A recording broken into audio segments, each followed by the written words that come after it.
வழக்கம் நம்ம செய்யற நல்லது, அதாவது புண்ணியம், அதுவே நம்மளோட அடுத்த பிறவிக்கு காரணமா அமைஞ்சா எப்படி இருக்கும்? கொஞ்சம் யோசிச்சு பாருங்க. அகத்தியர் பெருமான் ஒரு முக்கியமான ரொம்ப அவசரமான எச்சரிக்கை கொடுத்திருக்காரு. அதுல நாம யாருமே யோசிச்சு பார்க்காத ஒரு பெரிய ஆன்மீக ஆபத்து ஒழிஞ்சிருக்கு. அத பத்தி தான் இன்னைக்கு நாம ஆழமா பார்க்க போறோம். பொதுவா நாம என்ன நினைப்போம்? பாவம் செஞ்சாதான் அது ஒரு பாரம், ஒரு சுமைன்னு நினைப்போம் இல்லையா? ஆனா நம்ம கஷ்டப்பட்டு சேர்த்த புண்ணியமே ஒரு பெரிய சுமையா மாறி நம்மள மறுபடியும் மறுபடியும் பிளக்க வைக்கும்னு சொன்னா நம்புவீங்களா? ஆமாங்க, அகத்தியர் சொல்ற முதல் ஷாக்கிங்கான விஷயமே இதுதான். சரி, அப்போ அடுத்த செக்ஷனுக்கு போலாம். இங்க அகத்தியர் ஒரு ஆச்சரியமான விஷயத்த சொல்றாரு. ஒரு பெரிய முரண்பாடுனே சொல்லலாம். அது என்ன தெரியுமா? நாம அனுபவிக்காம சேர்த்து வச்சிருக்கிற புண்ணியம். ஆமா, நீங்க கேக்குறது சரிதான். செலவு பண்ணாத புண்ணியம், அதாவது நம்ம நல்ல கர்மாவோட பலன்கள், அது ஒரு கட்டத்துல நமக்கே ஒரு பாரமா மாறிடுமா? இன்னும் சிம்பிளா சொல்லணும்னா இப்படி யோசிச்சு பாருங்க. நாம செய்யற பாவத்தோட விளைவுகளை, அதோட தண்டனைய பெரும்பாலும் இதே ஜென்மத்துல அனுபவிச்சு முடிச்சிடுறோம். ஆனா நாம சேர்த்து வச்ச புண்ணியத்தோட பலனை நாம அனுபவிக்காம அப்படியே விட்டுட்டா என்ன ஆகும் தெரியுமா? அந்த புண்ணியத்தை அனுபவிச்சு தீர்க்கறதுக்காகவே நாம மறுபடியும் ஒரு பிறவி எடுக்க வேண்டிய கட்டாயத்துக்கு தள்ளப்படுறோம். இதுதான் இங்க இருக்கிற பெரிய ஆன்மீக சிக்கலே. அப்ப சரி, இதுக்கு என்னதான் தீர்வு? அகத்தியர் ரொம்ப தெளிவா ஒரு வழிய சொல்றாரு. உங்க புண்ணிய பேங்க் பேலன்ஸ அடுத்த ஜென்மத்துக்கு கேரி ஃபார்வர்ட் பண்ணாதீங்க. இந்த ஜென்மத்துல சேர்த்த புண்ணியத்தை இந்த ஜென்மத்திலே அனுபவிச்சு முடிச்சிடுங்க. பிறவிங்கிற இந்த சுழற்சியை உடைக்கிறதுக்கு இதான் ஒரே வழின்னு சொல்றாரு. ஓகே, புண்ணியத்தை பத்தி பார்த்தோம். இப்போ அடுத்த கட்டத்துக்கு போலாம். இதுல இன்னும் ஆழமான ஒரு விஷயம் இருக்கு.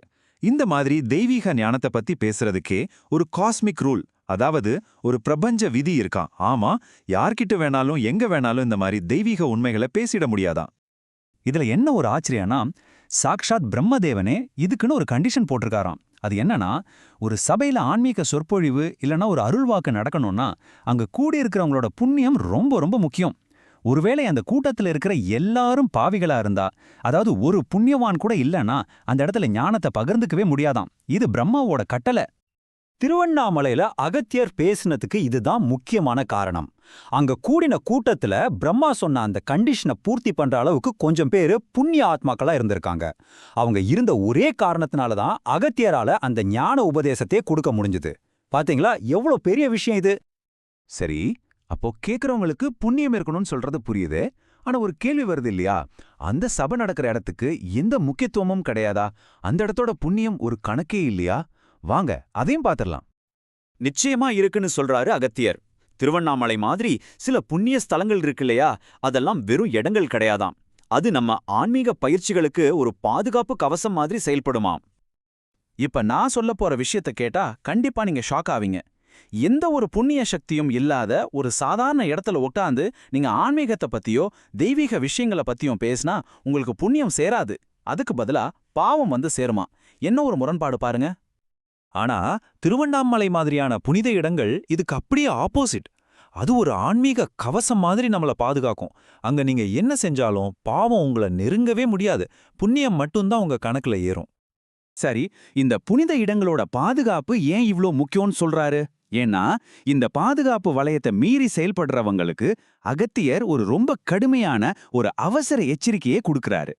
அதாவது பாதுகாப்பில்லாத சாதாரண இடங்கள்ல உட்கார்ந்து அருள்வாக்கு சொல்றவங்க, ஜோதிடம் பார்க்கறவங்க, இந்த மாதிரி தெய்வீக கலைகளை பண்றவங்களுக்கு 3 விதமான பேரழிவுகள் காத்துக்கிட்டு இருக்குன்னு அவர் எச்சரிக்கிறாரு.